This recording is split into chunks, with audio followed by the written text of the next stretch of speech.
Accusé de nourrir ses crocodiles de la chair de personne, le commandant Marcel brise le silence au micro d'Abdul Latif Diallo, journaliste d'investigation, au site Dépêche Guinée.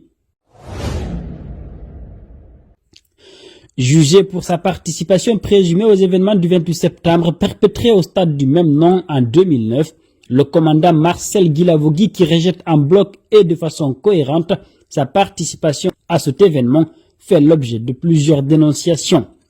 Certaines langues révèlent que le mis en cause, possédant à l'époque plusieurs crocodiles chez lui, nourrissait ces bêtes de la chair humaine dans une cité où il aurait délibérément expulsé des familles pour y habiter. Dans une interview exclusive à Dépêche Guinée, le commandant Marcel Guilavogui, qui parle de ses crocodiles et de son déménagement dans la cité Panival au camp Alpha Yaya Diallo. Entretien. On nous apprend que vous possédiez plus de 30 crocodiles chez vous dans la cité Panival. Le confirmez-vous?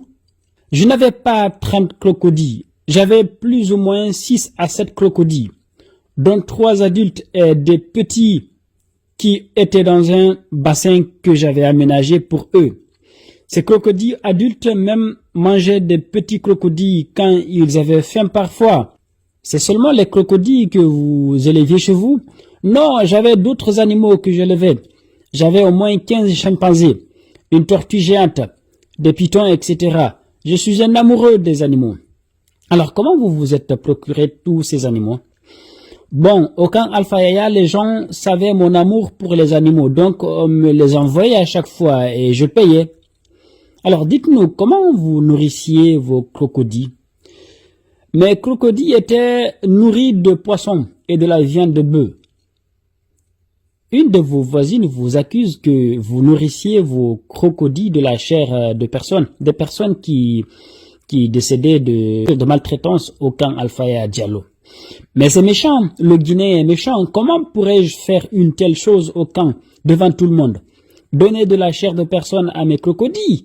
Comment pourrais-je faire ça devant toutes les autorités? Le Guinéen est méchant vraiment.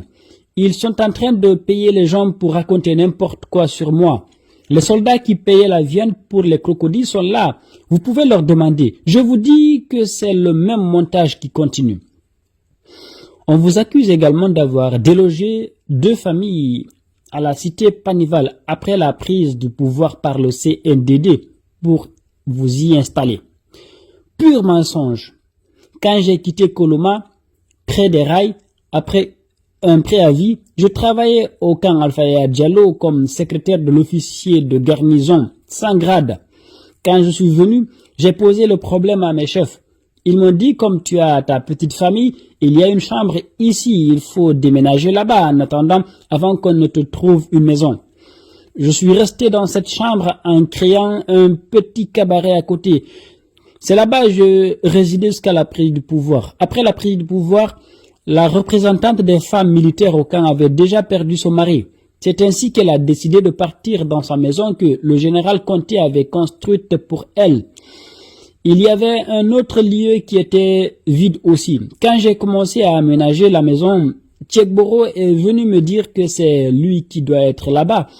J'ai pas voulu le discuter parce que moi, je ne discute pas avec les anciens.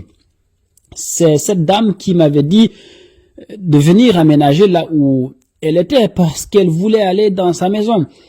C'est ainsi que j'ai informé l'officier de casernement parce que tu ne peux pas déménager dans un camp sans l'avis de l'officier de casernement. Voilà comment j'ai acquis un logement à la cité Panival. Alors dites-nous, quels sont devenus vos animaux après tout ça? Bon, quand on m'a arrêté, mes parents ne pouvaient pas s'occuper de mes animaux parce qu'il fallait un moyen pour les entretenir. Donc, finalement, ils les ont mangés. Interview réalisée par Abdul Latif Diallo, journaliste d'investigation.